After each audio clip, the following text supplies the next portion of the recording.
There is a quiet discomfort that appears when something feels off. Not dramatic, not explosive, just slightly misaligned. A message sent too late at night. An expectation never clearly agreed upon. A favor that slowly becomes an obligation. Tonight, on St. John on Air, I want to talk about something that protects relationships rather than harms them. Something many of us were never taught: boundaries. Boundaries are often misunderstood. Many people believe boundaries are walls, cold, defensive, selfish. But researcher Brené Brown describes boundaries differently.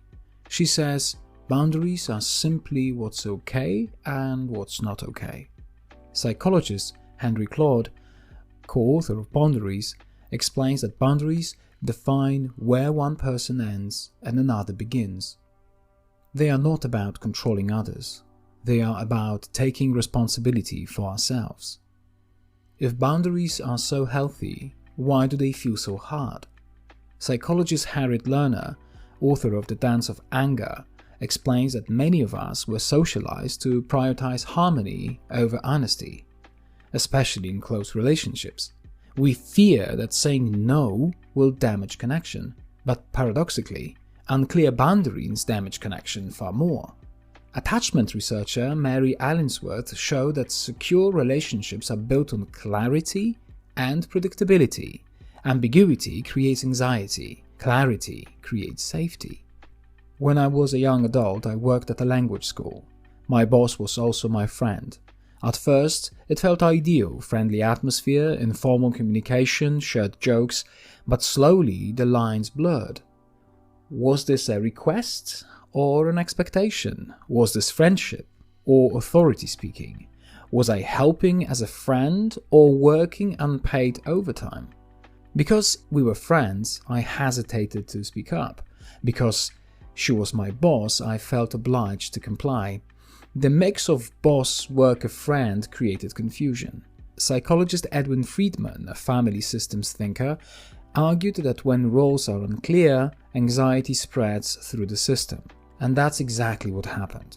I felt tension, resentment, and guilt all at once. Not because I was a bad person, but because the boundaries were undefined. When boundaries are unclear, there is a cost. Resentment grows silently, expectations become assumptions, small frustrations accumulate.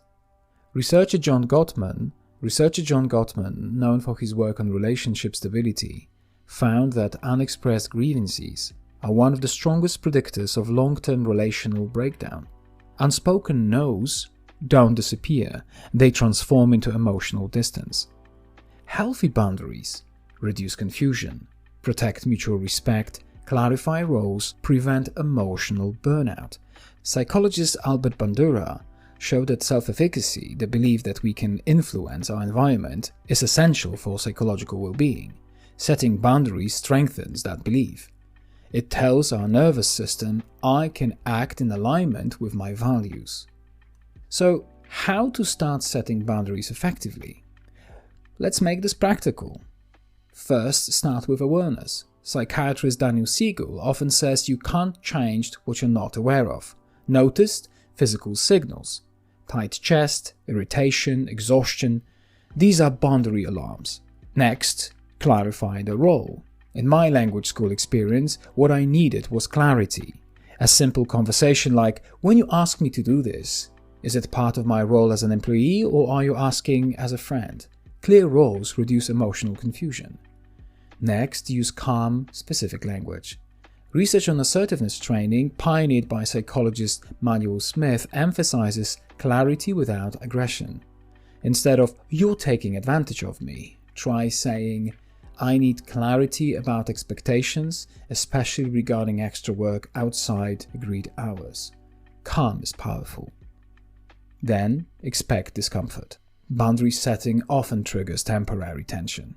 That doesn't mean it's wrong. Psychologist Rollo May wrote that courage involves acting despite anxiety, not without it. Discomfort is not a sign of failure, it is often a sign of growth.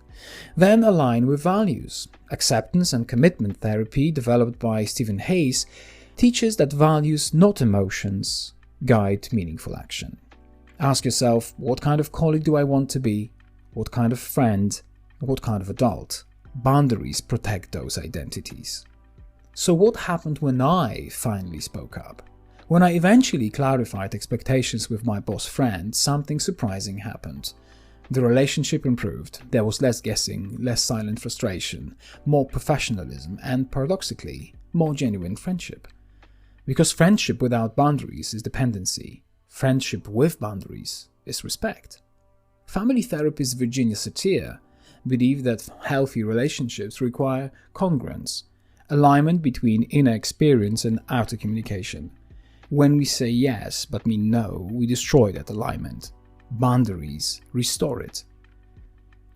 Boundaries are not rejection, they are definition. They say, this is where I stand, this is what I can offer, this is what I cannot. And in that clarity, relationships breathe. Because the strongest connections are not built on silent sacrifice, they are built on honest structure. If something feels slightly off in your life tonight, perhaps it isn't a conflict waiting to explode. Perhaps it's simply a boundary waiting to be named. Good night and good luck, my friend.